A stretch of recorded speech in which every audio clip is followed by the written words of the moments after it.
Il y a quelque temps, nous avions organisé une réunion où le préfet était au cœur du dispositif de la gestion des crises. Et on voit bien que le duo préfet-maire est essentiel.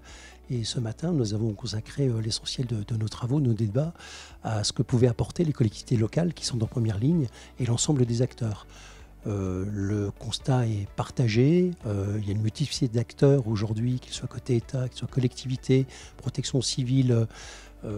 Énormément de personnes interviennent en fait en cas de crise. Il faut absolument mettre en place de la coordination. Ce que l'on peut retenir, c'est qu'il faut véritablement qu'on travaille sur la résilience. On va avoir affaire à des crises de plus en plus nombreuses, de plus en plus intenses.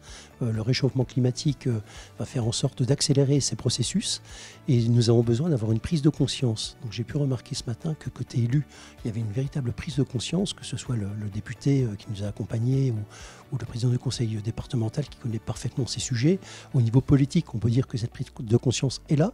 Ça va être renforcé puisqu'une loi va être en discussion dans quelques mois. Étant donné qu'il s'agit de sujets transpartisans, je suis convaincu qu'on va avoir une belle loi puisque à la fois les députés et les sénateurs auront à cœur de faire reconnaître les spécificités locales. Donc il faut un cadre général bien sûr, mais qui soit en adéquation avec les spécificités locales, puisque la crise n'est pas la même lorsqu'on est dans une région montagneuse ou lorsqu'on est en bord de mer ou lorsqu'on est dans une ville ou dans une campagne. Donc il va falloir s'adapter et puis surtout travailler sur la résilience des populations. J'ai toujours tendance à dire qu'en tant que mutualiste, les acteurs, les adhérents doivent être acteurs de leur propre prévention, acteurs de leur santé. C'est la même chose au niveau de la population civile.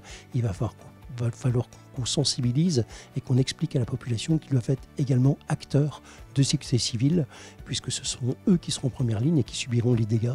Donc on a encore de gros efforts à faire en France, mais je pense que cette prise de conscience arrive. Le nouveau texte qui est en préparation va permettre d'accentuer ces débats.